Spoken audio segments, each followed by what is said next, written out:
body.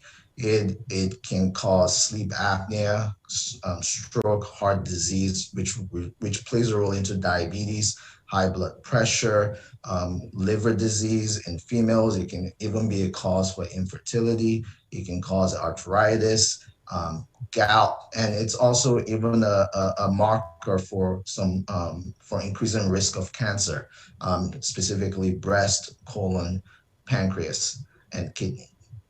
So I'm glad that we have a nutritionist and a dietitian on our panel today, because I think this is, if anything, one of the most important aspects of our health that we can address. So ideally, goals should include, number one, setting a reasonable weight loss goal, improving your diet and nutrition. So focusing on whole plant diet, low calorie diet, low cholesterol, focusing more on more saturated fats than unsaturated fats, improving physical activity. Even recent guidelines indicate 30 minutes of moderate physical activity at least 5 days a week will help in helping you to achieve your goal. And also, talking with your nutritionist or your primary care doctor about barriers that you are facing to making that change. And more importantly, more than anything, is self-monitoring. I'm sure most of us are having our smartwatches or smartphones, step counters. Those are important ways for us to monitor ourselves and kind of keep ourselves accountable in terms of our physical activity. Another cardiovascular risk is high blood pressure. This is the big one. Pretty much 8 in 10 people have this condition. It affects adults over 18. Typically at your wellness exam, this is something that is going to be screened. It's recommended that folks get a yearly screening for those with prehypertension, which is defined as a blood pressure of 120 to 139 over 81 to 90 every year. And then routine screening for those for every other year for those who have a normal pressure, which is defined as a blood pressure less than 120 over 80. Now, the risk of uncontrolled blood pressure, as you can see on my diagram to the right, again includes stroke, blindness, also tied in with high cholesterol, which can damage the blood vessels, heart attack, and kidney failure. So again, I'm glad that we have a optometrist as part of our panel again, who is going to go into more detail as to how all these conditions also affect the eye. There are many medications, ways to treat high blood pressure. Specifically, the underpinning treatment is lifestyle change. Lifestyle change should include a dietary change, one that emphasizes vegetables, fruits, whole grains. Also, limiting your sodium intake is also recommended to control your blood pressure. Engaging in moderate to vigorous physical activity, at least 3 to 4 times a week for an average of 30 minutes as well. And also, recent studies have even shown that self-monitoring your blood pressure, getting a blood pressure monitor at home and checking your blood pressure is a good way to also keep track of how high your blood pressure is, and what changes you've been making over the week to monitor your progress. And then the other big impact that increases cardiovascular risk is your cholesterol, or what medically known as dyslipidemia. We've all heard of bad cholesterol, which is the LDL, and we've heard of good cholesterol, which is your HDL. High levels of your bad cholesterol and low levels of your good cholesterol are known risk factors of cardiovascular disease. Risk factors, again, include obesity, high blood pressure, and diabetes. As you can see, this 4 conditions: overweight, hypertension, high cholesterol, and diabetes, all play a role in affecting the heart. They're almost always run together, and so it's important that if we're going to be talking about one, we're talking about all of them. Recommendation is to screen all adults between 40 to 75, and your doctor will do this with a blood test, which is more likely called your lipid panel, your cholesterol test. And we use a risk score to determine if someone is going to benefit from medical therapy. And this risk score takes into consideration your age, race, medical history of other comorbidities like high blood pressure, diabetes, smoking history, alcohol history. Are you a male or female?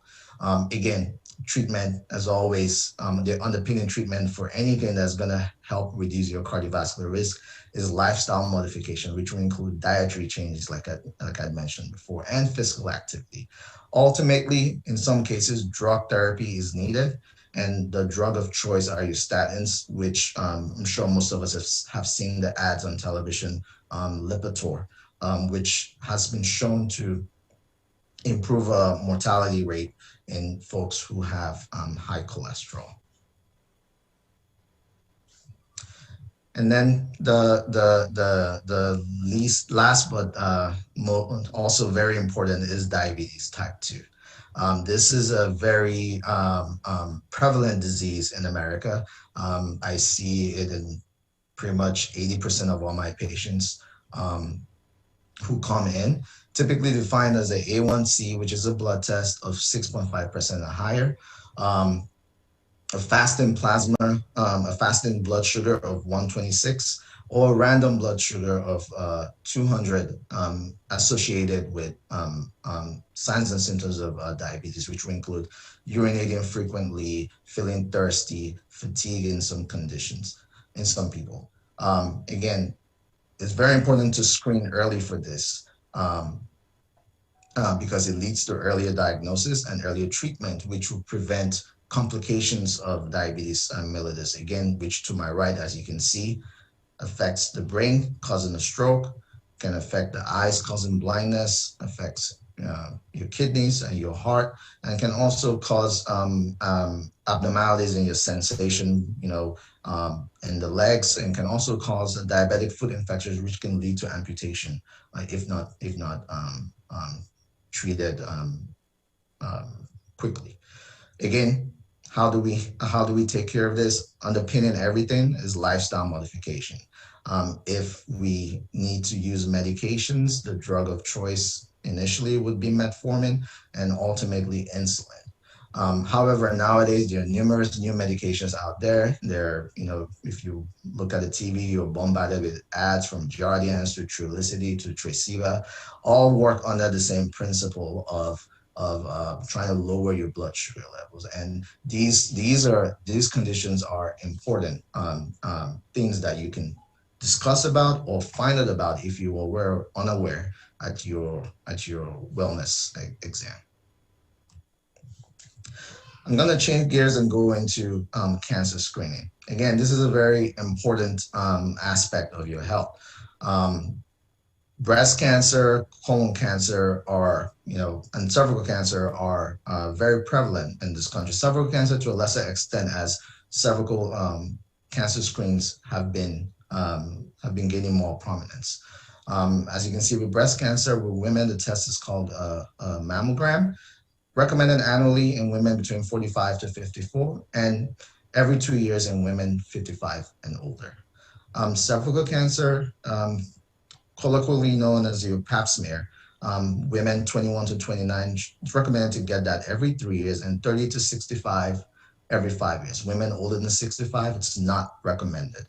Colorectal cancer, multiple ways to screen for this, but the most common would be the colonoscopy and then the occult blood test. And this is recommended every 10 years. The occult blood test is recommended every year. And then prostate cancer, which would include a blood test with or without a rectal exam, recommended starting at 50 years older and above, and 45 years and older if, descent or has a family history of prostate cancer. And then immunizations. Again, I know there's a lot of trepidation, misinformation about immunizations, but they do serve a very important role in our health. if anyone was paying attention, I think early 2 years ago, there was an outbreak of whooping cough in the US, which almost was never heard of before. But again, this was because of lack of immunization, and people, folks just were not getting immunized. And as a result, these conditions that were nearly unheard of in this part of the world started gaining resurgence. So it's very important that, immunization is also a key factor in our health. Some of the most common immunizations for adults when they go into their wellness exam include the herpes zoster for prevention of shingles. Typically given to those over the age of 60. It's a one-dose shot, and that helps prevent you from developing shingles later on. Influenza, we get this annually. This is the flu shot. It has a bad rap. A lot of people think it makes them sick, but I want to assure you it doesn't. It's actually very, very good and recommended that you get it. Typically, this is done annually. And then pneumonia vaccine. This is to used to prevent pneumococcal disease in folks who are over 65 and those with chronic medical conditions, which would include diabetes, kidney failure, heart failure.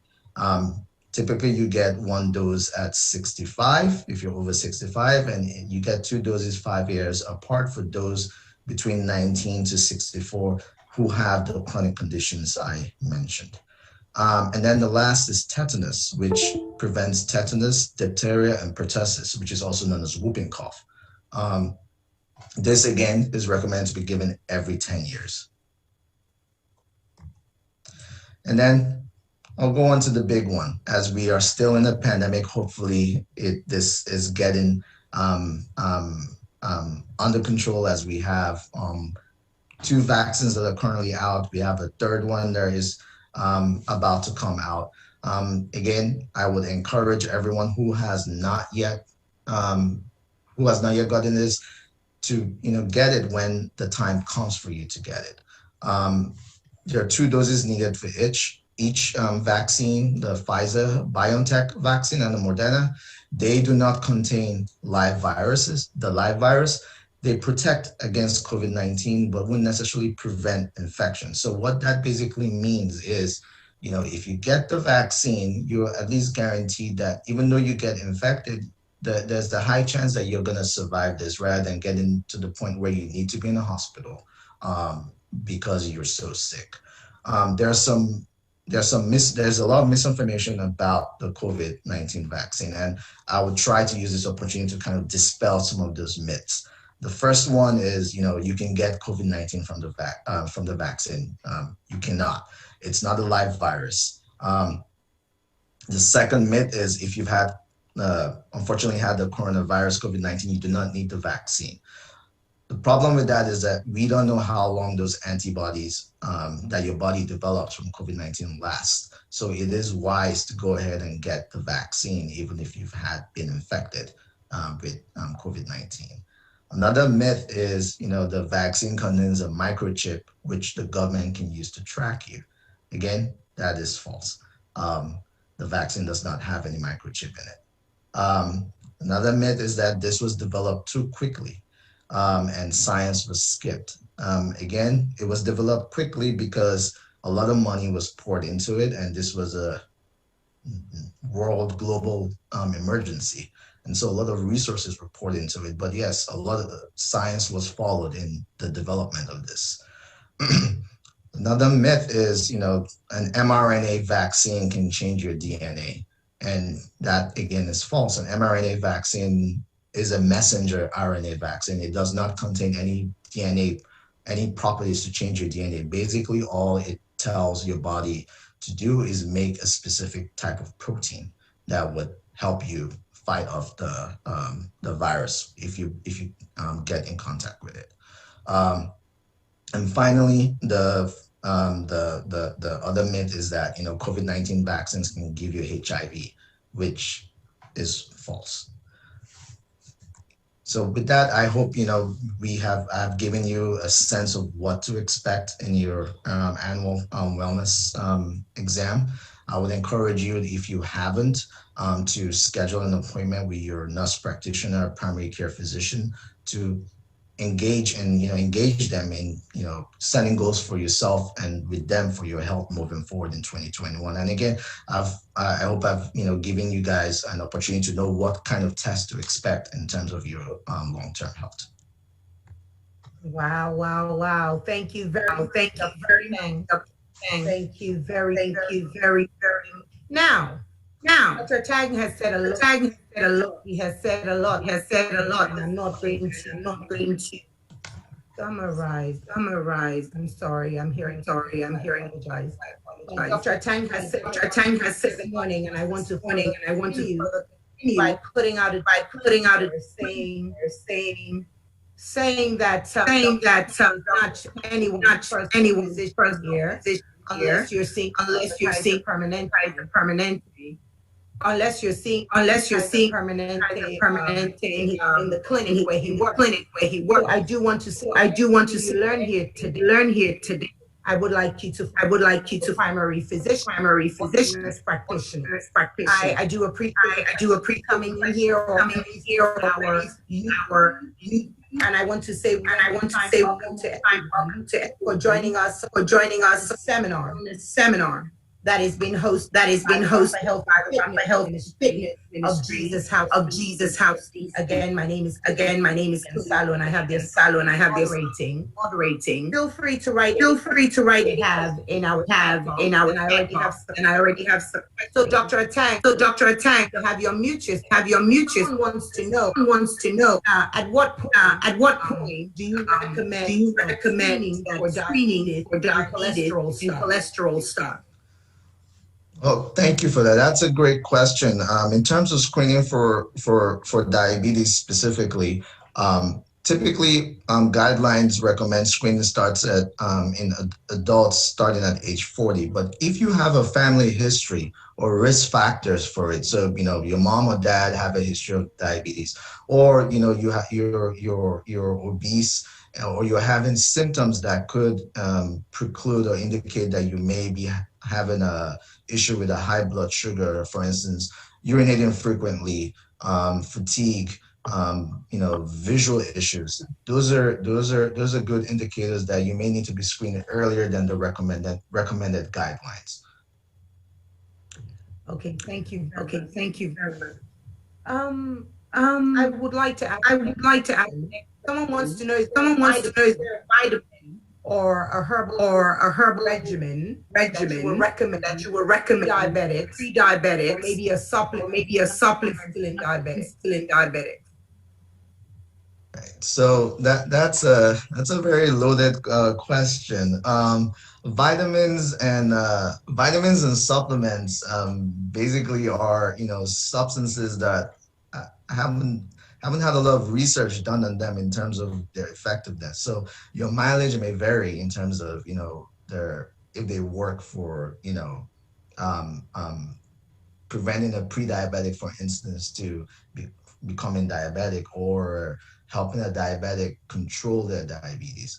What I can say based on extensive evidence-based research is, exercise, physical activity does work in preventing a pre-diabetic from becoming diabetic. And if you are diabetic, exercise again, dietary changes, and if you are on medications, metformin or insulin, or any of the newer medications have been proven to help control diabetes. Understand that diabetes is a chronic condition. There's no quote unquote treatment. Diabetes can go into remission, but it cannot be cured. So this is something that is going to have to be constant in terms of, on our part, to try and manage this. Okay, thank you. Another question that I raised. Someone wants to know, and I don't know. Sisters with this. Need a pap smear after hysterectomy. No, generally no. If a patient has had a hysterectomy, they do not need a pap smear. Now it depends on um, the type of hysterectomy. Was the cervix taken out? Was the ovary taken out? Was everything taken out? So again, in general, a patient who's had a hysterectomy does not need a pap smear. But again, we have to find out why a hysterectomy was done. I think that's beyond the scope of this talk. Fair enough. All right, thank you. All right, thank you very much.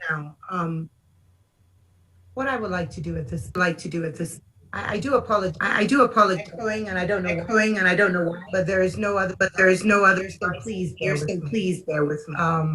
We have a lot of questions. And I appreciate. In advance. I'm not sure. I'm not sure. But I do apologize. So I do want to say that a lot. The most important thing to remember is that we need to follow up with our own primary physician. This is hard health month. So touch base on hypertension as well as diabetes. So I do want to know that we need to follow up with our physicians. How many of us know our BMI? How many of us know way really get where we are? How many of us know that? So I guess we'll find out. So I am actually for about 2 minutes. We'll have a musical while I fix. And so please tell us where you're logging. And this is just Toye needing to audio. We'll be right back with you. Have any questions? Write in our chat box. Let us know where you city and state. Okay. Thank you. I'm not sure what happened, but I think that it's fixed. Do we hear any more echo? If we do not, please just signify and I will continue. I think we may have fixed this. So the echo is gone and I hope everybody can still hear me. I hope everyone can still hear me. If you can hear me on YouTube, please signify by writing in the chat box. Can you still hear me? Thank you very much. Thank you so much. If you can still hear me on YouTube, let us know that you can hear us without the echo. Thank you very much. Again, I am hosting this Living a Better You. And this is episode 1 being hosted by the Rapha Health and Fitness Ministry of Jesus House, DC. Thank you so much for joining us in this very first episode. And Dr. Attang, who is our family practitioner, has said a lot to us this morning, basically telling us about getting jump-started, meaning we need our yearly physicals. He has already debunked some myths about the COVID vaccine, and I know that more questions will follow, which we will try and address, but we may not be able to cover the whole topic of the COVID virus or vaccine on this episode, which is why this is episode 1, and we promise that the next one will be happening sooner than you think. Do you know what risk factors you have that you're predisposed to with regards to your heart health? These are things that you need to know as every individual as we get a better lifestyle, basically. Your health, your cholesterol. Are you hypertensive? Do you have a family history of high blood pressure? Things of that nature. So Dr. Attang, we say thank you very, very much for giving us all this information. And I want you to know that don't get too comfortable because we have lots of questions for you and we will ask you towards the end. But what we would like to do, as Dr. Attang has said to us, is that it's very important that we also know about our eating habits. And so I will be bringing somebody on at this time who will be helping us to discuss again, maybe, but definitely what to eat and maybe how to eat it. So, ladies and gentlemen, allow me to introduce a woman who is a wife, a mother, and a lover of food. As a registered and licensed dietitian, she is passionate about healthy eating that honors your heritage and inspiring the next generation. Through cultural nutrition education, making healthy habits cool. How about that? And she is the owner of Better Nutrition, Better You, LLC, a nutrition consultancy that delivers personal telehealth, group nutrition education, community nutrition programming of healthy treats. Ask me about that, I know. And also, her goal is to empower her community with the food and nutrition strategies to eat better and live better. Francie is her name, and she received her MS from Tufts University, Friedman School of Nutrition, Science and Policy. RD from Tufts Medical Center, Francis Stern Nutrition Center. Her BS in Food Science and Technology, and her BS in Nutritional Sciences from Texas A&M University. She is an excellent speaker, and I look forward to hearing from her. She may or may not tell you, so let me tell you that she is of Jamaican heritage also. And her name, ladies, Ikeji. Virtual round of applause for Miss Ikeji, even as she comes forward this morning virtually. Over to you, ma'am. Thank you, Sister Toye. I appreciate the introduction. And I'm excited to be here with everyone today to share a little bit of my nutrition knowledge and hopefully help you in some ways rethink how we look at food and how we look at nutrition. Dr. Attang did a wonderful job laying the foundation of really all things health. And a consistent theme throughout his discussion was about comorbidities and how they can just lead to negative health outcomes. And that's definitely something that we want to avoid. Specifically, he talked about overweight, hypertension, and diabetes, which are too prevalent in our communities. And so as I share with you all on nutrition, I want to kind of take a step back first to help us just kind of help set the tone for my time with you today. So we've heard about the negative health impacts, the disease states that can happen when we don't take care of our bodies. And this element of nutrition we sometimes neglect, and it's a very important question that we need to ask ourselves. 3-letter question, very simple, very powerful, but why? Why would you want to eat healthier food?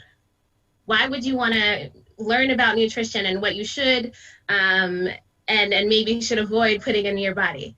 Why does that matter to you personally? Intensely personal question. I cannot answer it for you. Dr. Attang cannot answer it for you.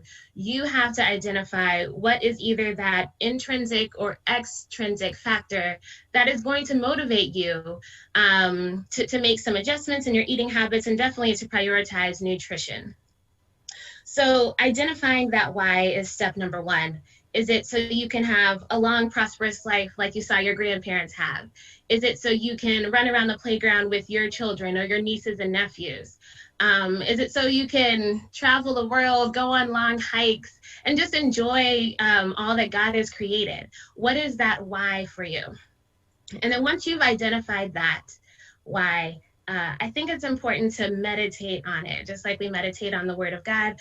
So we know the Word of God, we can reference Scripture, lean on Scripture when we need to. We need to know our why just like that. Just like we know our name, my name is Francie, no one can tell me differently. I need to know my personal why as to why health is important, why nutrition is important to me and to the life that I want to live. And then finally, once you have identified it and meditate on it, you have to live out that why. On a regular basis, are you living that why? Again, a question only you can answer. And I also think it's important to say it's a question I ask myself on a pretty frequent basis. When I go into the refrigerator, when I go into the kitchen, when I open the refrigerator, if I'm eating out, ordering something, is what I'm going to be putting in my body in accordance with the why that I've identified for myself? Is it going to move me closer to having the life that I want to live, putting me in a better position to live out the purpose that God has given me? Or is it going to move me further back and pull me away from that? So that's something that I want you all to ponder. Part of my role as a dietitian, of course, is to share nutrition knowledge, but when it comes to behavior change, it's more than just telling you what to eat, what not to eat. If you were going to make a change, you need to know why you want to make that change, why you are going to sustain that change, and why it will become a habit in your lifestyle. So that's how I wanted to start. And let's get into more of the nutrition and food topics that we usually think about. But the whole why question is really important. And I think for folks trying this fad diet, that fad diet, extreme things to lose weight, a lot of times people regain weight in those situations or fall off whatever regimen because they didn't really identify their why. They just wanted some instant results and weren't looking long term on how can I make healthy lifestyle changes that I can continue living with. So, big picture about food. Food is a lot of things to us, and especially in the Black community. It's history, it's community, it's culture, it's love. It is definitely our identity. It's celebration, hospitality, and health. We may not think about the health part enough, but that is right up there as well, and very important. So I've broken my talk into really 3 topic areas as we think about nutrition and heart health this month. And hopefully moving away from those things that Dr. Attang talked about, the overweight, the hypertension, the obesity, the diabetes, these strategies, putting them in place can help you lead that healthier life, avoiding chronic disease. Okay, so number 1 is to prefer plants. Eating a mostly plant-based diet, or I like to say having plants at the center of your plate, is really important. So meat should be more of a side dish, definitely smaller portions. I grew up in Texas, so I'm used to seeing meat at the center, and I really had to shift what I had seen in restaurants and dining out and that kind of thing to say, hey, veggies should really be the center of the plate. Vegetables contains tons of nutrients. There was a question about supplements earlier, and I really advocate for getting as many vitamins and minerals as you can from your diet first before turning to supplements. And having plants as the base and biggest part of your diet really helps that. So fruits and vegetables all the way. Or I like to say vegetables and fruits because folks don't usually eat enough vegetables.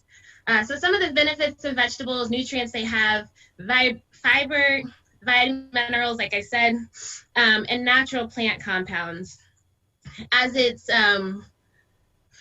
cold season and thinking about COVID-19 as well, ways to fortify your body in the best way, to try to help all of your body systems function in the best way, not just your immune system, but they're all connected, is to give it all the vitamins, minerals that you can. Eating plants as like the base of your diet can also support weight management and help boost your energy. So practical ways on what that means, practical ways how to implement this. Enjoying meatless meals every once in a while. So it could be moi moi eggs and beans that you have. Our egg sauce that we make in my household is loaded with veggies. So it could be egg sauce and roasted sweet potatoes, one of my favorite, or yam, or plantain, ackee and saltfish. There are so many meals that you could have that are meatless. So don't think it has to be just a salad, or my husband says a bowl of leaves. It can have a lot of flavor. It can still honor your heritage and have that spice that you really like. When you are eating meat, lean meat should be a side dish. You can think back to if you're from a large family, and if you are a younger sibling like I am, you got smaller portions of meat. 2 older brothers and my dad, like they got the bigger portions. I know that's how it is in Nigerian culture as well. So think back to when you were younger and the small portion of meat you got. That's more along the lines of what we should be eating when we have meat. Fish is another thing. Really healthy fatty acids, omega-3s, if we eat the bones, collagen, calcium, those kinds of things are really great things we can get from fish. And then limiting red meat. So again, grew up in Texas. I love a good steak, but the steaks I have are maybe twice a year at this point. And they are occasions, like it's someone's wedding, or it's a big birthday, or we're celebrating something big. And so I just want us to kind of maybe rethink some of the foods that we like that may not be the healthiest, saving those for actual occasions. Just a regular good day at work is not an occasion, but a huge promotion is an occasion. So kind of rethinking that when we decide to treat ourselves and making sure that's actually a treat, not an everyday kind of thing. Strategy number 2 is to know your nutrients. So when I am talking about the nutrition facts panel, I wanted to have a visual diagram to show you all what is required to be on the back of packaged foods, to tell you as the consumer what you are purchasing and then likely what you are putting inside your body. On the left side, you'll see, I'm going to call the old nutrition facts panel. Starting in 2020 and then definitely into 2021, moving forward, you will see the panel on the right. The panel that looks bolder and has the calories in bold letters and numbers. And so I just wanted to show the difference and call out some of the changes to be aware of, and just things that you should be looking for when you're purchasing packaged products. Again, knowledge is no good if we don't use it. And so the nutrition facts panel is not a new thing, but if it's new for you to pay attention to it and to use it as a tool to help you put the best food in your body, listen up, look as I point out the different things. So first at the top, I think this is the most important, the identification of the serving size. How many servings are in a container of this package? So if I have a box of cereal, and let's just say this is cereal on this label, though it's not, but for an example that most folks understand, it's saying this box of cereal has 8 servings in it. So this is not, everything you see below is for a serving size that is 2/3 cup. It is not for the entire box of cereal. So it's very important. And I also teach my clients, pull out a measuring cup. I do a lot of baking, so I'm always with the measuring cups. Pull it out, measure a couple of times so you see visually, what does 2/3 of a cup look like? What does a 1/2 cup of rice look like? I know I'm hitting home on that rice point. What does a 1/2 cup of rice look like? And when's the last time you put that small amount on your plate? But if you don't know what it looks like, you only have your references from what you've seen when you were served food, or the whole plate of rice. You don't really know what does a portion size or a serving size, look like. So pull out the measuring cup, get used to that visualization. Moving down the nutrition facts, you see the calories in bold, the total fat and the saturated fat. Thinking about heart health, we want to eat a little amount of saturated fat and trans fat and be prioritizing our unsaturated fats. Sodium, thinking about hypertension and high blood pressure. This tells you the amount of sodium in a serving. I think it's more important to look at the percentage. This is 7% of your daily value. Sometimes, like a bag of chips might say 20% of your daily value for a cup of chips.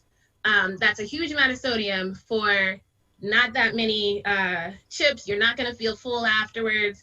And so that hasn't set you up for staying within your sodium, your salt guidelines for the day, and not eating more than, what are we at, 22,000 milligrams of salt.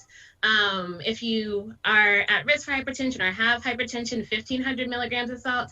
So really look at these percentages and just think about it as you're remembering your why. Is this aligned with my why? If not, I might need to consider snacking on something else. Okay, and then finally on the nutrition facts panel, sugars. There is now a line for added sugar. So previously you would just see total sugars. Now you can see added sugars, how much sugar was added to this product. So our fruits have naturally occurring sugar. And a lot of our packaged foods have added sugar. While they might have some natural things depending on what it is, added sugar is now showing up as its own line. So you can see folks experiencing diabetes. Again, this is, you've got the carbohydrates there, but you've also just got the straight sugars. And those are important things to pay attention to. Again, is this aligned with my why? Is this aligned with keeping my blood sugar, around that 100, 110 range, or is this going to shoot it up through the roof and not be, beneficial for my body?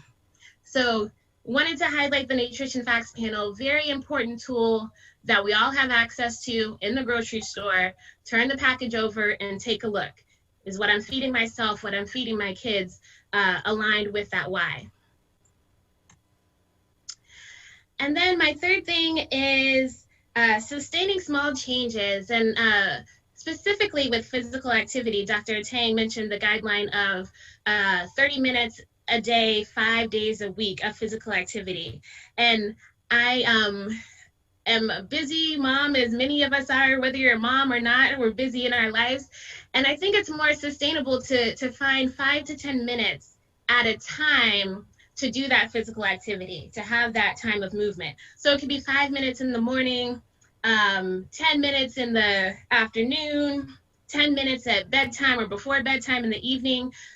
You've already got 25 minutes. So breaking it up into smaller chunks, for many of my clients, that's a more realistic way to do it. If you're not a lover of all things working out, a 10-minute dance party in the afternoon is what we do on a regular basis with my daughter. And I know I've got 10 minutes in. Okay, I only need 20 more minutes to find throughout the day.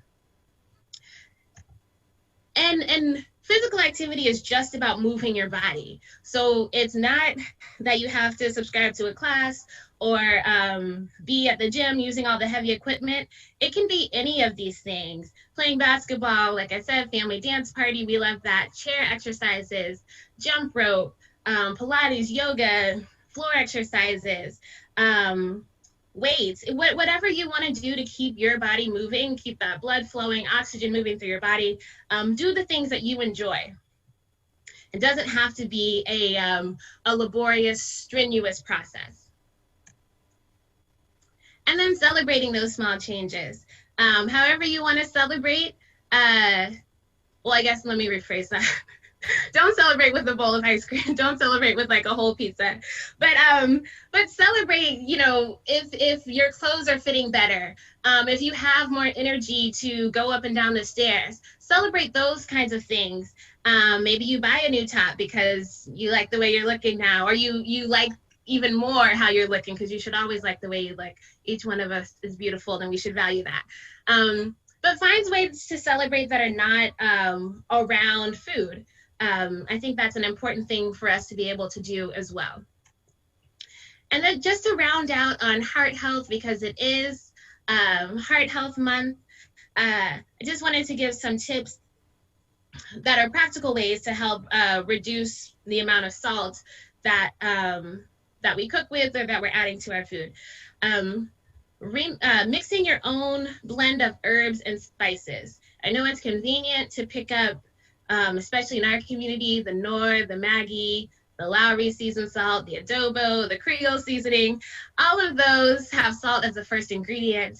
And in reality, we are probably after an even more complex flavor profile. So we probably, let me just tell you a little bit what we usually do in my house. We have curry, we have paprika, cayenne pepper, turmeric, what else are we using? Cumin, a lot of spices to create that flavor profile, and then adding salt.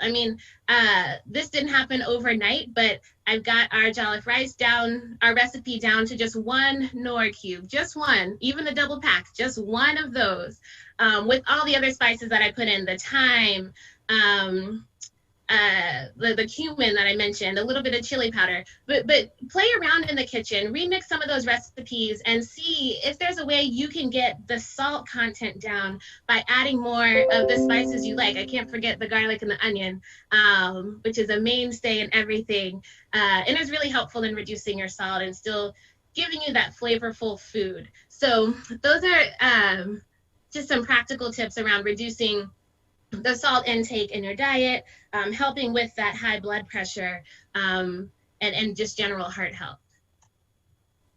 So thank you all for the time to present. I look forward to questions and just discussing with you all. So thank you. Thank you very much, Francie. We appreciate all that input. And I want you to know that, yes, the questions are coming in, and we definitely appreciate everything you said.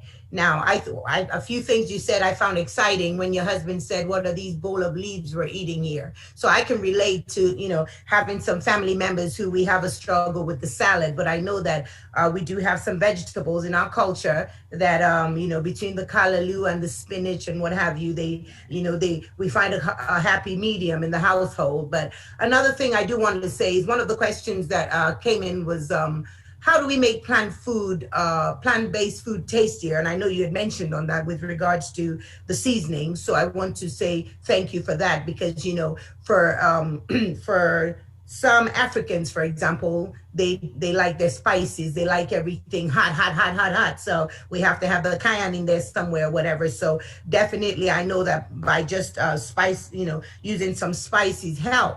However, for me, I know that one of the concerns that I have is when you said steak on special occasions. Well, I want you to know that to an average person, there are lots of special occasions. So, I guess it's a question of finding this happy medium. What do we do here? Do we say a special occasion, but not more than twice a month? Or, where do we go here? Where do we find the happy medium? Because there's always a reason to have a special occasion, and that's the truth. I wake up this morning is a special occasion. You feel me? So there are different things there that, and so which takes me to the next question. Someone said that, how do we know how much carbohydrates to have on our plates?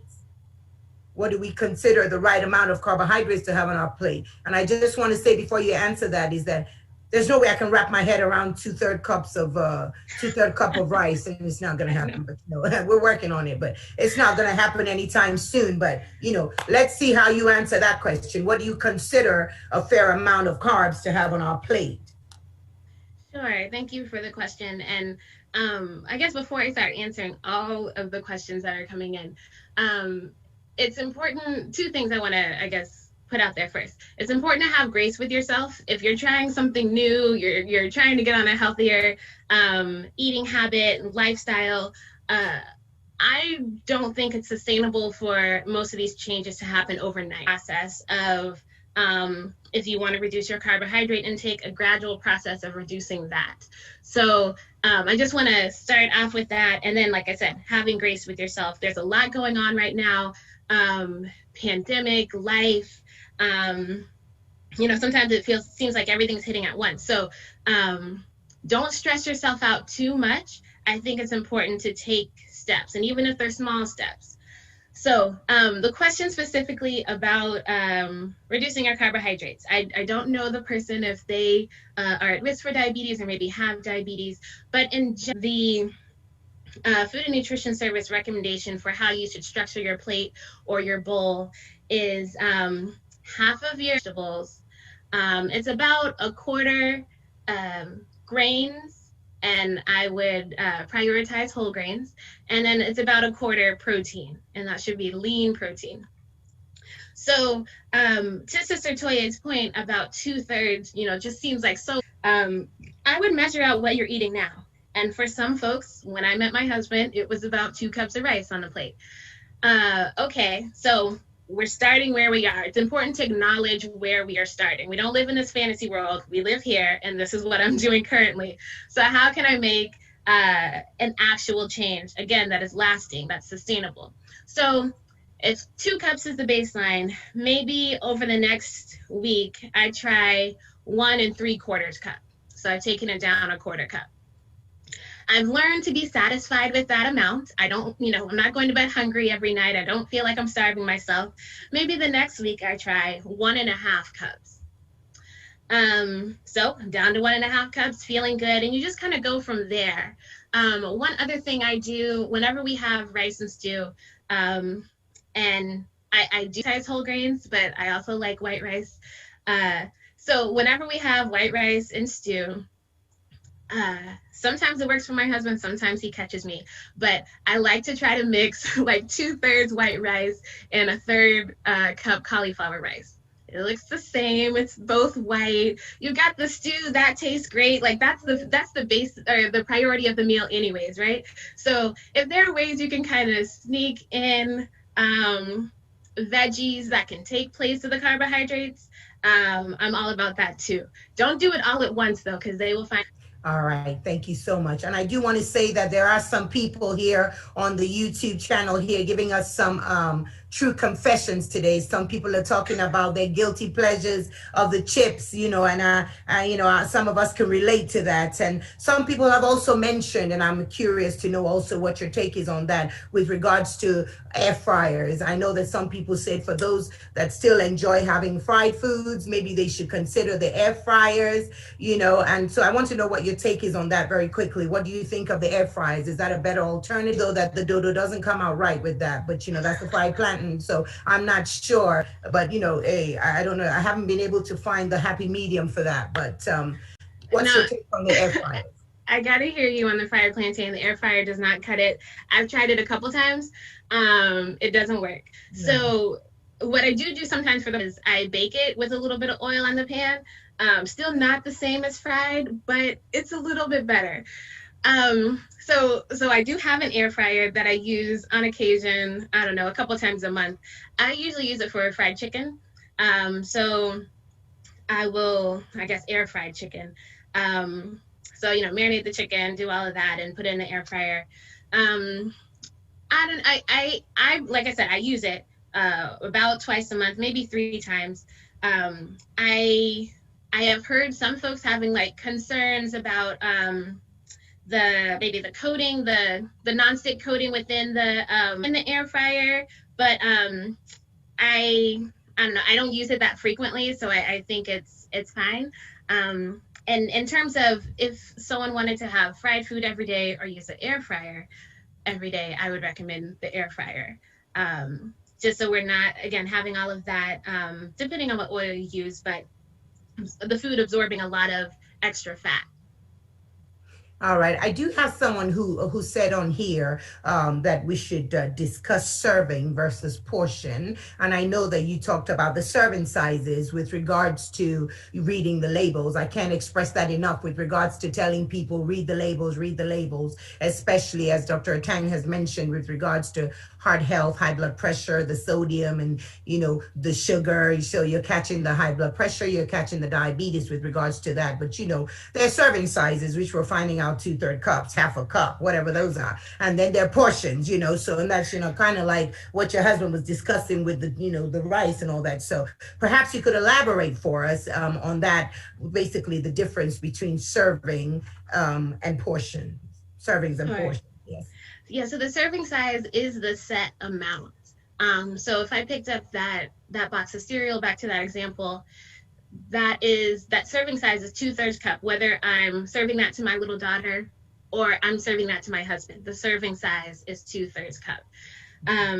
The portion size is what we choose to dish out on the plate or dish into the bowl.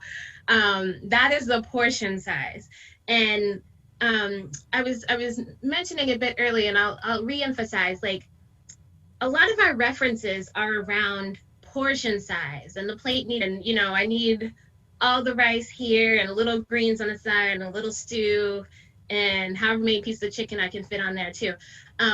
But that's portion. And so we need to rethink our visual kind of food cues around serving sizes.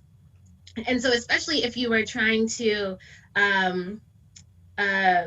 use food and lifestyle changes to address a chronic disease, or if you're still in the prevention phase, which I pray that more of us are in that phase of again, when I look at my plate, is this aligned with where I want to go in terms of having a healthy body, having that lifestyle, healthy lifestyle?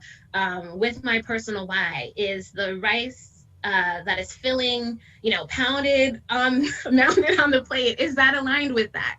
I would venture to say no, but you have to answer that for yourself, and be okay with that, and I guess back to my thing of slowly reducing that to an actual serving size, or even just a reasonable portion. Again, not going to happen overnight. We're not going to go from a mound to half a cup, but we can get there slowly over time.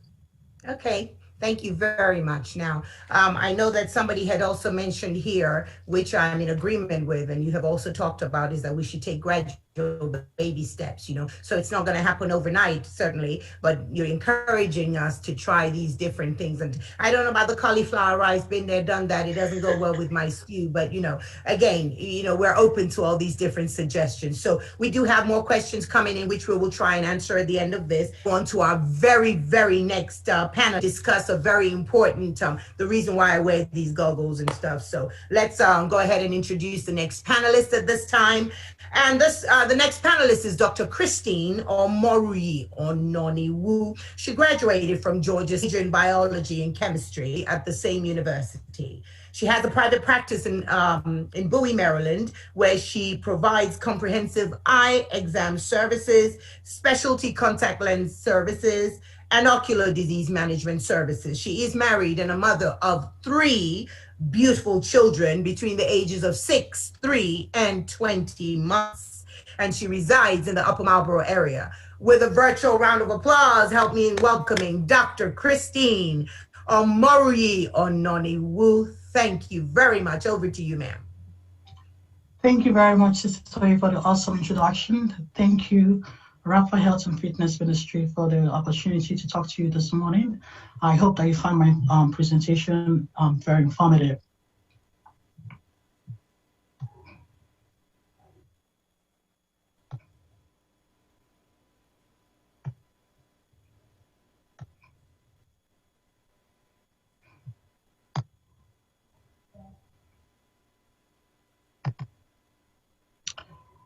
So this morning, I am going to be talking to you about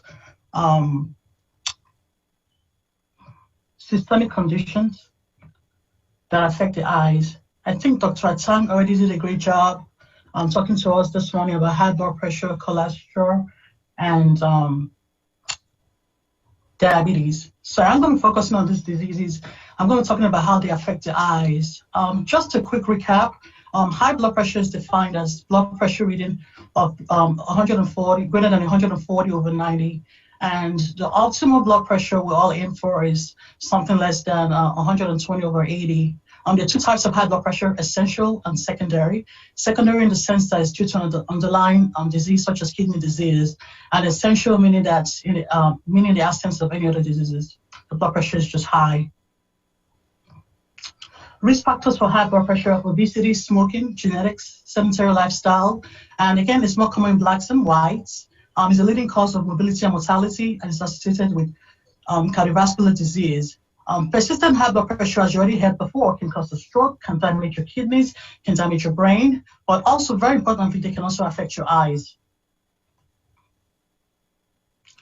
Now, malignant high blood pressure is defined as having a blood pressure reading of greater than 200 over 140.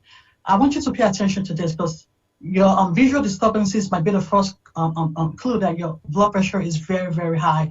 People who have malignant high blood pressure tend to have very, very blurry vision, and they might also present with headaches, dizziness, and things might appear double, which is the term, which is diplopia.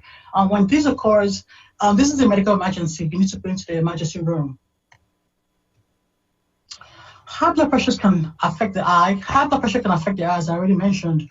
Some of the conditions that occur with high blood pressure is central retinal vein occlusion, cranial nerve palsies, glaucoma, retinal detachment, central retinal artery occlusion, and also blood pressure can damage the blood vessels in your eye. So here's a picture of hypertensive retinopathy. As you can see here, this is a picture of the back of the eye. I'm going to go back to my first slide for a second. Take a look at this first picture here.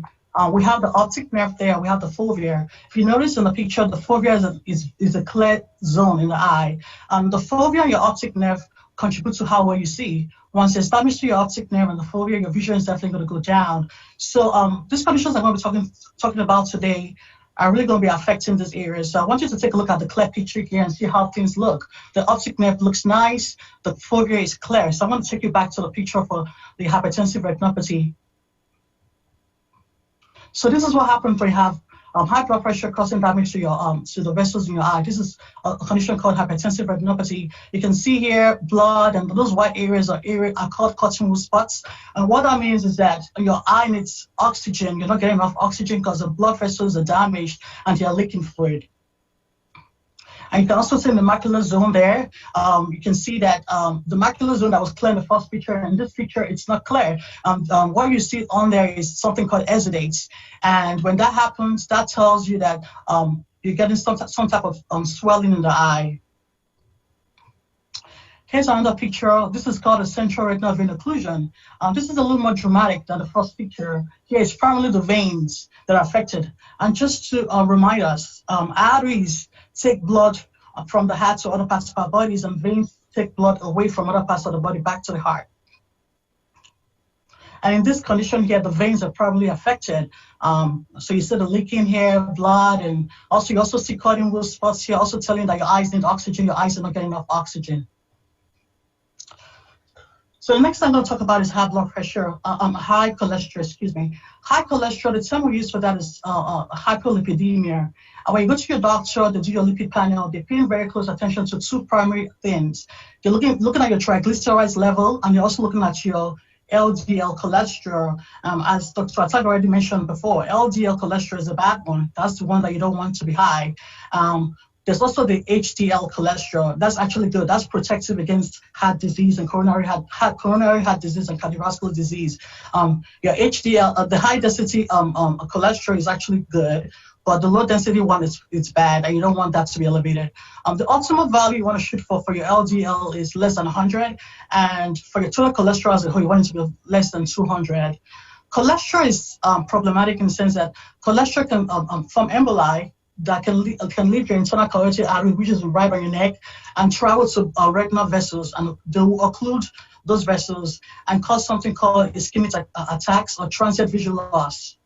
And also, lipids can also damage your blood vessels in your eye.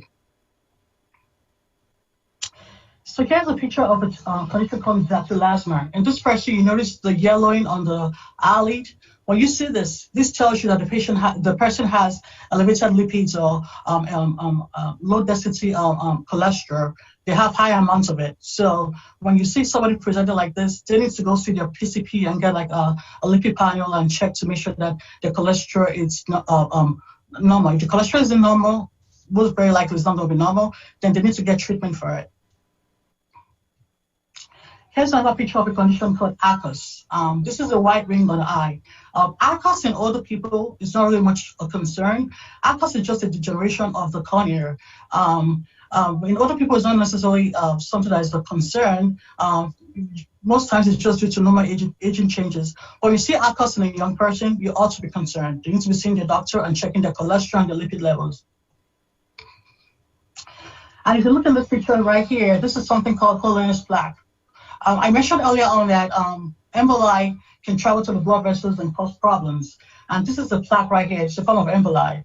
When you see this is of concern. This person right here that you see that presents like this is at risk for a stroke.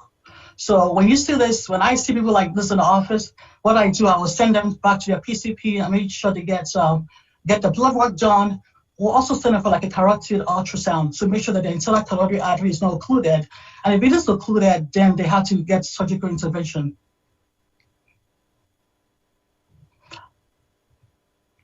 So here's a picture of a central retinal artery occlusion. Believe it or not, this person right here, their prognosis is worse than what you saw in the patient that had the central retinal vein occlusion. So what's happening here is there's an occlusion of the vessel somewhere. So this person, their vision is probably going to be 2400 or worse. When this happens, this is irreversible. There's nothing that can be done to fix it. The vision is gone. And this is the problem that you face when you have high cholesterol. And high cholesterol is often associated with this. As you can see in this picture, the retina appears very white. It looks very quiet. It seems like nothing is going on. But if you notice in the macular region, there's a little spot they would call the cherry red spot. This is very classic for a central retinal artery occlusion. I'm going to come back to this later, so I'm going to move on to the next. So the next topic I'm going to be talking about is diabetes. Okay, Dr. Attang already talked about this earlier on too, but just a quick refresher. Diabetes is diagnosed with A1C of 6.5 or greater on 2 separate occasions, or fasting blood glucose level of greater than 126.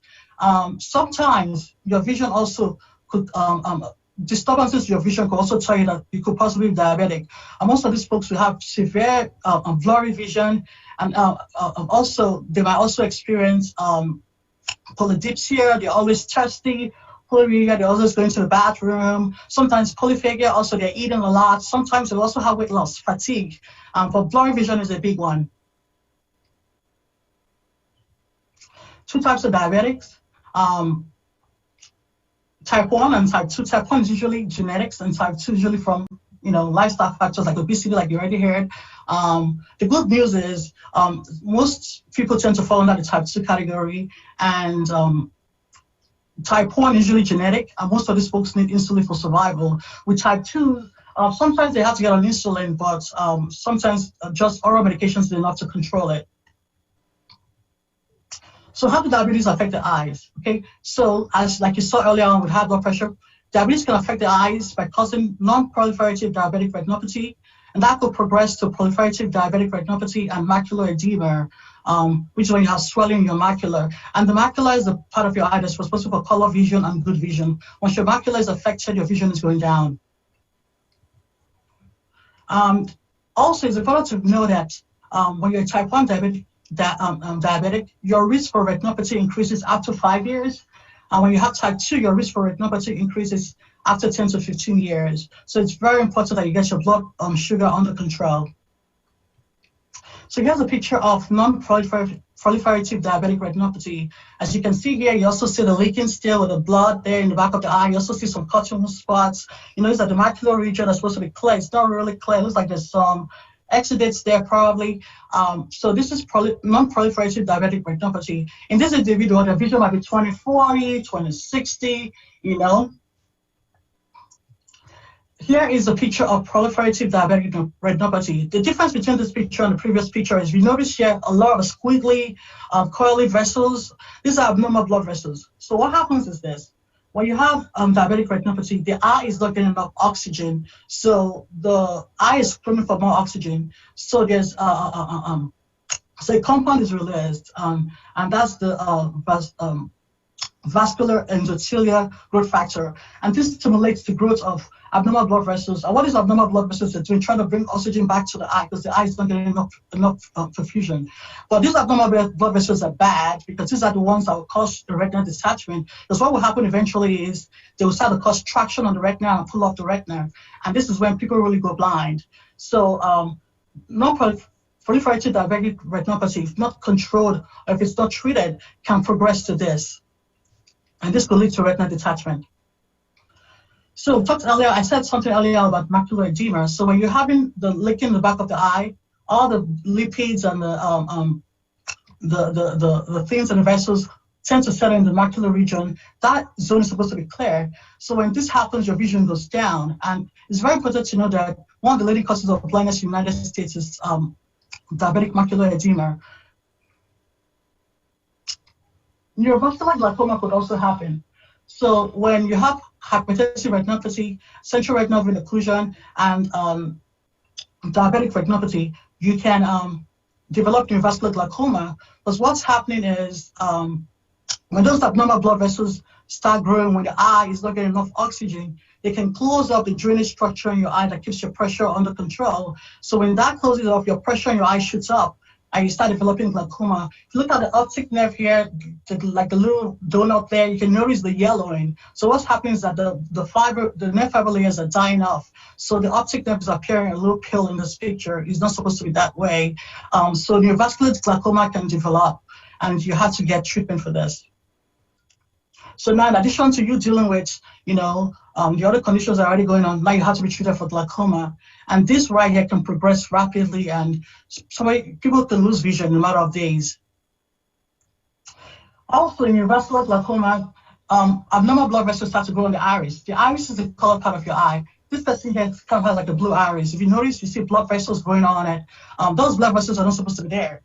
This happens when you have neovascular glaucoma. So if you see somebody with, blood vessels in the iris, definitely they need to get their eyes checked, or they need intervention. And ultimately, a retinal detachment could occur with all these conditions. When retinal detachment occurs, if your macula is involved, then your vision is gone. You can get surgery to try to reattach the retina, but most times, nothing really much can be done once your macula is involved. And so it's very important that we address these conditions. All right, Sister Francie and Dr. Attang already talked about prevention, and how to get Sister Francie told us about how to eat right. And so I'm going to be talking a little bit more about how to prevent these conditions. The very first one is exercise. Exercise is very crucial. Diet, weight loss, not just going on the fat diet. We have to watch our posture control, we have to watch what we're eating. If you are giving medicine, if you have diabetes or high blood pressure, it's very important, or high cholesterol, it's very important that you take those medications. Because what I see often is people don't take the medications. Oh, I don't like medicine. It's very important that you take your medicines.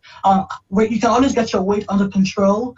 When your weight is under control and your lab work is back to normal, your doctor might need to take you off your meds. But before you do that, you gotta make sure you're taking your medications, because if you don't take your medications, then complications could occur, and your eyes could even get some damage as well. So from the eye standpoint, what the ophthalmologist would do when you have all these complications, they will sometimes do a laser treatment. And when they do the laser treatment, they try to reduce the oxygen demand in the eye so that abnormal blood vessels don't grow and cause you complications. There's also something called the anti-VEGF injections that are given. They're administered to your macular area so that the macular edema can go down. And as a result, when this is done, your vision can improve a line or two, or sometimes people are able to get their vision back. But one thing I want to stress out is that all these interventions are great from the ophthalmologist standpoint. If you do not get your blood sugar under control, if you do not get your blood pressure under control, all these things are temporary fixes. You will revert back to your to the same condition again, like the early stage. So it's very important that if you really want to avoid going to the doctor frequently to get injections to treat your complications, that you really get your blood glucose and your blood pressure down. I cannot stress enough the importance of yearly eye exams. Sometimes your eye doctor might be the first person to tell you that you're diabetic or have high blood pressure or even high cholesterol. You won't believe how many times I've had people sitting in my chair and I dilate there and I go, are you diabetic? They go, oh no. Do you have high blood pressure? Oh no, I don't think so. And then I pull out my blood pressure cuff, their blood pressure is elevated. I've had to send people to the emergency room just based on my findings on exam on dilation. And please make sure you get in a dilated exam when you go for your yearly eye exams. I know there are a lot of places out there, America's Best, you go there for quick glasses. You really want to take twice. I think you're better off going to an optometrist, an ophthalmologist, and please make sure you get in dilated exams. Technology is great now. People have all kinds of gadgets. They're taking pictures of your eyes, but please insist that you get a dilated eye exam, because a dilated eye exam could save your life.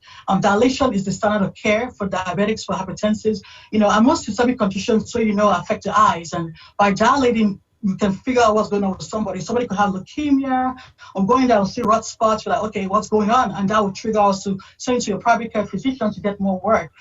It's very important that you get in a dilated exam every single year. And if you have complications from your systemic conditions that are affecting your eyes, it's also very important that you follow up with your doctor as specified. Sometimes they'll bring you back in 6 weeks, 3 months, depending on the the seriousness of the condition, it's very important that you follow up when they ask you to come back. Don't skip your appointments, because you could wake up one morning and your vision is completely gone. So yearly eye exams are very crucial. Now you could say to me, oh, but I don't have any of these conditions. Should I still get yearly eye exams? Yes, the answer is yes. Other things could be going on in your eyes as well, such as glaucoma, and other things that you might not even know. And most of these conditions are asymptomatic in the sense that you do not know you have them. Unless I look in there, you're not going to know you have these conditions. So there's so much you can talk about. About eyes, but today I'm only focusing on this conditions that are brought about by diabetes, high blood pressure, and high cholesterol. Hopefully in the future I'll be able to delve more into some of the other topics. If the take-home for today is yearly eye exams are crucial. Diabetes, high blood pressure, and high cholesterol are the leading causes of obesity and mortality. They can also affect your eyes. Lifestyle modification is essential in preventing and managing diabetes, high blood pressure, and high cholesterol. Yearly physicals and eye exams are essential for early detection and intervention. Thank you. Thank you very much, Dr. Onaniwu. We appreciate that. Thank you. That was very, very loaded. Now, who would have thought all these exciting things with regards to the eye? But then again, I don't know how many of us remember the song we used to sing when we were growing up, the hip bone connected to the leg bone. Everything is connected, basically. So starting right from Dr. Attang all the way to whether we're eating cauliflower rice or white rice, all the way to what that does to our eyeballs. I think Dr. Christine Onaniwu has also rounded that up nicely for us. So I want us to give a virtual round of applause to all our panelists this morning and this for all this wonderful nuggets they've given to us. Now, I know that part of what Dr. Onaniwu has said to us is you've discussed the importance of having our yearly exams, but is there a set age that you would say is important for us to start having this yearly routine eye exams? Thank you. So there's really no, you're not, a baby as early as 6 months old can get eye exams. That's the truth, because sometimes things like amblyopia, lazy eye, if you don't catch them early, you might not be able to intervene.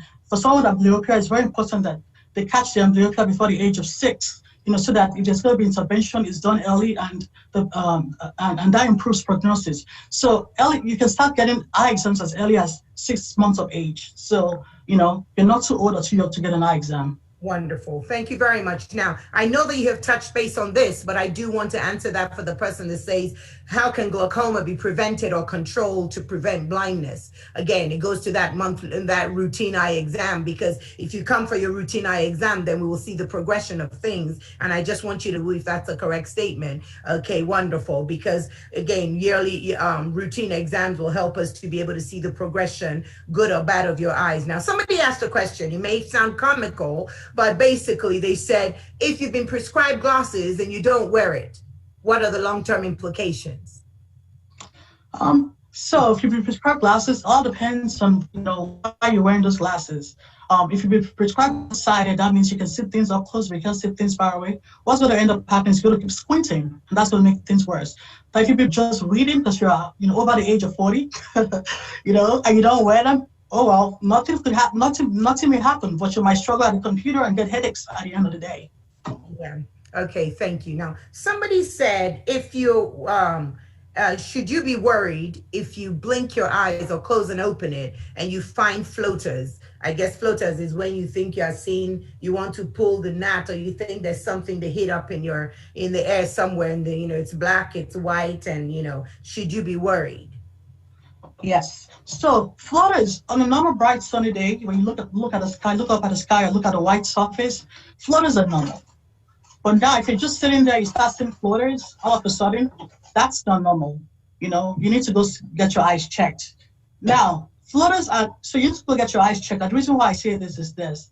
Sometimes when you're having floaters, it could be a sign of a retinal detachment, okay? When we all get older, the vitreous in the eye liquefies, and when it starts to move around, so we see floaters, more floaters, But in the process of that happening, the vitreous can start tugging on the retina, and if the doctor doesn't catch that, that could potentially lead to a retinal detachment. So new onset of floaters, that is when you're not looking at the bright surface, or you're not staring at the sky at the beach, You know, you need to get to see your eye doctor to figure out that you're not getting retinal detachment.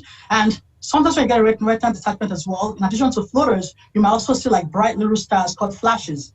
You know, so recent onset floaters, not on a bright sunny day where you're playing at the beach. Yes, you need to go see your eye doctor.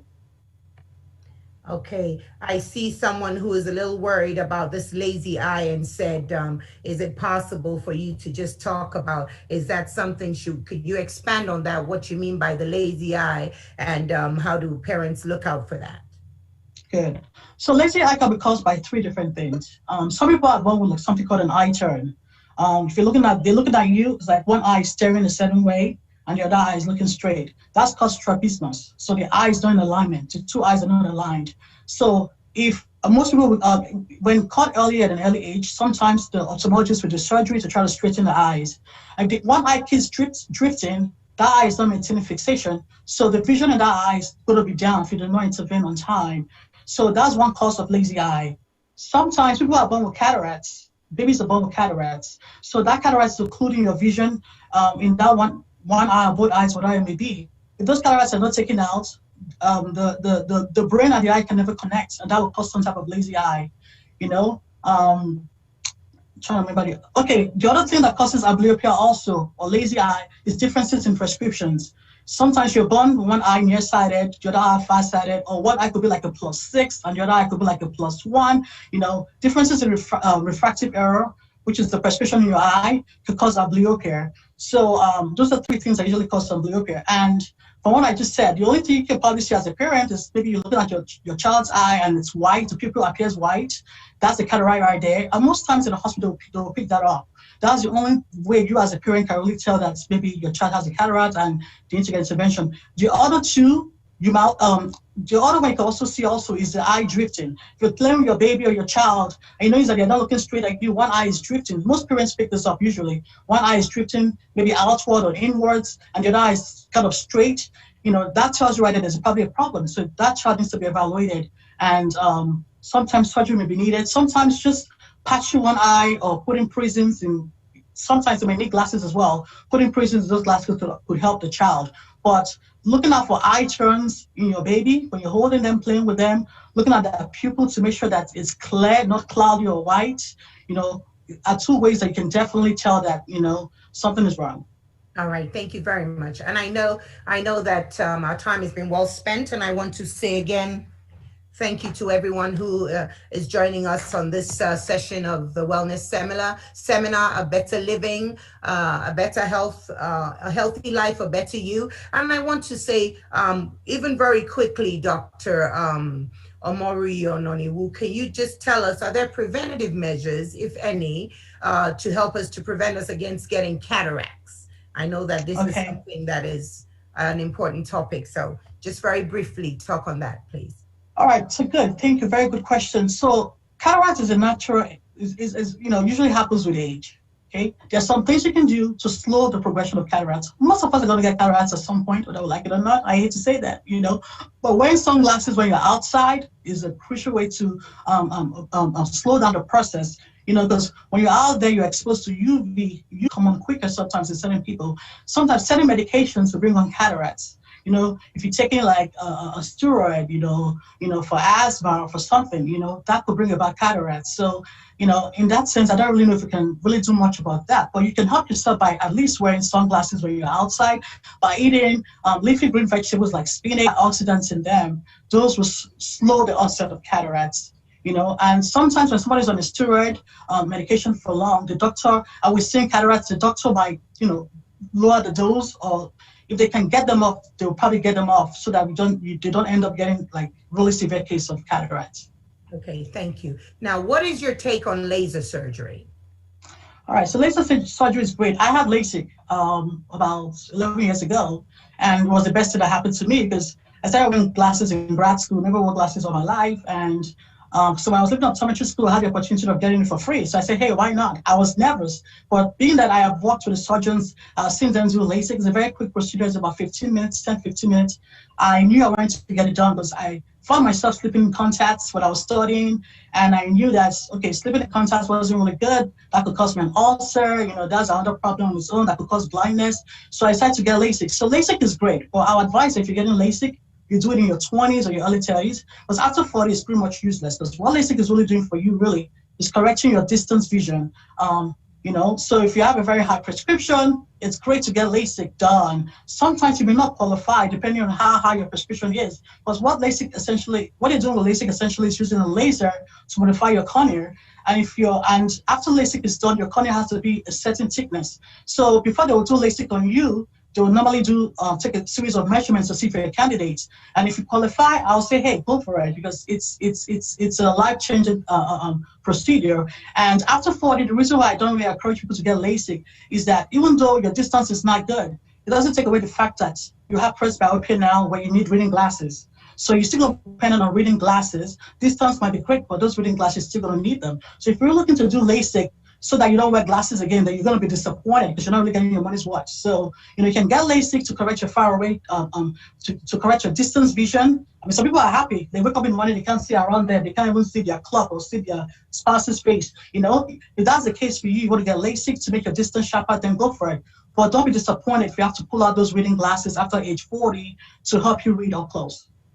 Okay, I wouldn't know what you're talking about. That's for the 40 and over. Okay, so what I do want to ask you, however, though, is that I know that one of the questions very quickly that was also thrown out is that what is the importance of, and I know you touched base on the UV light, but what are the importance of wearing sunglasses for preventing forms of eye cancer? But I'm going to also loop that together with the fact that some of us don't even go outside with the current climate with regards to the pandemic. However, we spend a lot of time staring at the screen like we're doing right now, which is basically how we've been communicating, either through meetings or conferences or social events that are happening virtually. So what is your take as far as, preventative health, or what to be aware of with regards to spending this much time in front of this tube or this box, or even going outside and excite with regards to eye care?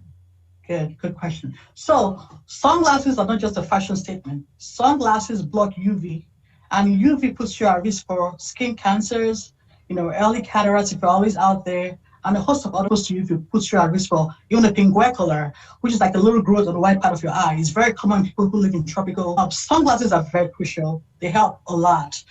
So make sure you're getting sunglasses that block UV at least 99%. When you're picking up a pair of sunglasses, there are all sorts of things being sold out there, but you really have to look to make sure that it's really blocking UV at least 99%.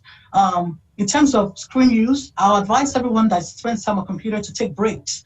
Maybe after every 10 minutes, look away, get up, walk around, take a little break from the computer, because with the use of technology now, being that we're all home, computer visual syndrome is on the rise. People are squinting a lot. Dry eye is a big one. People are developing dry eye because you're not blinking enough.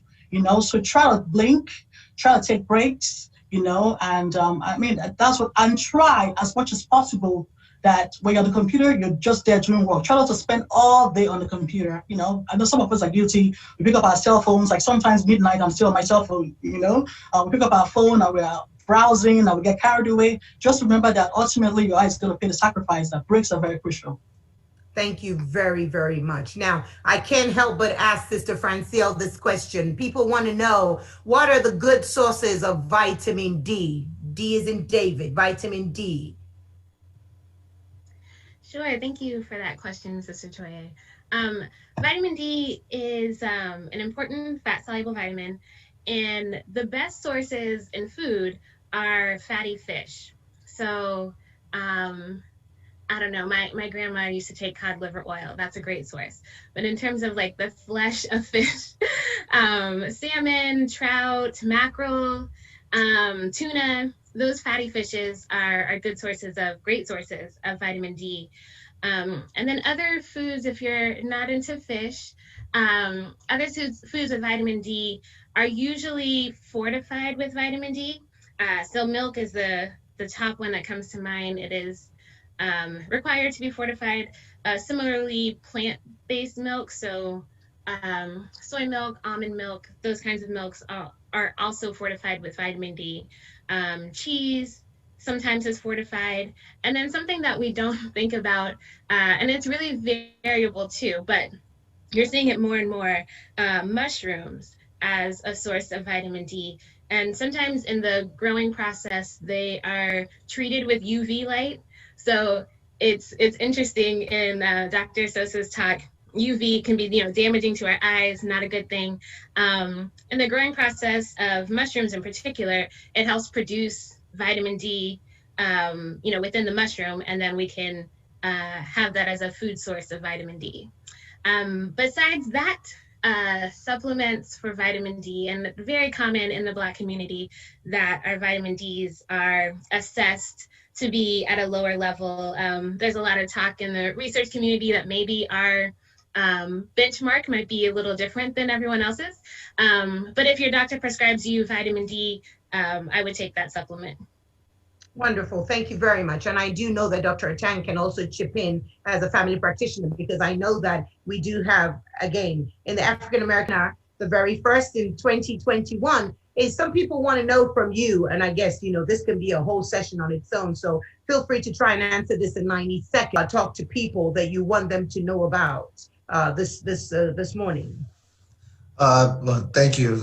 That's a very interesting question, and I'll start off with just piggybacking off what Francie said regarding vitamin D. It is important African American folks are low in vitamin D, and yet research is pointing to that maybe we do have different benchmarks in terms of measurement, but also obesity also does play a role in low vitamin D. We find that most people who are obese are always going to have a low vitamin D level as well. In terms of the other question in regards to pre-diabetes and signs and prehypertension, unfortunately, diabetes is one of those silent conditions. If you're pre-diabetic, you're not going to have potentially any signs. You're going to come in and, you wouldn't know until you get screened. Same thing with high blood pressure. People think, I have patients say, oh yeah, they're prehypertensive, but they feel good. The heart is a muscle, it's working hard. If your muscle gets bigger and you're working on it, you're going to feel good until you don't, when the muscle gets tired. So, yeah. It's the same concept. And same thing with prediabetes, these are chronic changes, and this is why the value of getting a routine physical or wellness check is very important, because these are the things that you can't tell yourself because you don't see it. You feel fine until you go to see your doctor, and then it is brought up to you that, hey, this is an issue. So there's no clear-cut sign or symptom for prediabetes. It's more of a clinical or diagnostic finding that we find. Thank you so much. That was perfect. 91 seconds. Thank you so much. Now, I do want to say thank you to everyone that has taken out their time on our panel to enlighten us this morning. You have certainly said a lot. One person did ask the question about glucose is low. What do you do? Well, you need to see your doctor, because I'm not sure how you know that it's your glucose that is low and not your blood pressure. So it's important that you do connect. And I think all our panelists have said that today. Routine checks is essential. So, and I'm saying this because Dr. Attang, as I said, works for Kaiser Permanente. So if you know you're affiliated with Kaiser Permanente, feel free to please look up Dr. Attang and his team, and you're welcome to go and get your routine yearly physical that way. And also, I would like at this time to give you some information even regarding Francie, our very own registered dietitian, as well as Dr. Christine Omoruyi Ononiwu, who is our optometrist. She is the owner of the Premier Eye Care Center that is located in Central Avenue in Bowie, Maryland. So feel free to look her up if you have any questions with regards to your eye care. I believe she takes most insurances, so feel free to give her a call. And so that is her number there, and we will keep flashing that from time to time before the end of this segment. Also, we would like to also talk about Francie, who is our registered dietitian. Like I said, she does have her own hanger, which is a better nutrition, better me, better Better You, oh yeah, well, Better Me, Better Nutrition, Better You LLC. And feel free to reach out to her also, and she will be able to answer your questions. And these, I need to put a disclaimer out here that these are not free services, but you can discuss with them as far as what insurances they take or what payment plan. If you have any questions for us that we were not able to answer today, we are asking that you look us up or send us an email at Rapha Health JHDC, Rapha Health JHDC at gmail.com. That's Rapha Health, RAPHA Health JHDC at gmail.com. Again, I want to say thank you to everyone who has made today a success. Let me start by saying thank you to Pastor Gandhi Olaoye, the pastor of Jesus House DC, and for even allowing us, the Rapha Health and Fitness Ministry, to be able to do what we do, which is to provide information to the masses. I want to say a big thank you to Pastor Olumide Ogudribe, our very own resident pastor of Rapha Health and Fitness Ministry, for always being present and available. I want to say thank you to our panelists, Dr. Idongesit, Attang, Dr. Omoruyi Ononiwu, and also our very own married to a lovely Nigerian Mrs. Francie Ikeji, for being a part of this panel today. I want to say thank you to the head of department for Rapha Health Ministry, Dr. Desola Ogushemowo. I want to say thank you to all the team that made this successful for us, a part of the wellness seminar team. I want to say thank you to our scribe, our very own Dr. Folake. I want to say thank you to our very own Olatunde. I want to say thank you to all our people in the technical department. I want to say thank you to our always ever ready to help Mr. Bio America and internationally as well. I want to say again, my name is Toye Olutoye-Gansallo, me to be of Jesus House DC, that is hosted by the Rapha Health and Fitness Ministry. Feel free to send JHDC at gmail.com. We say thank you for joining us, and we will be sure to send out information soon and very soon about when the next episode will be happening.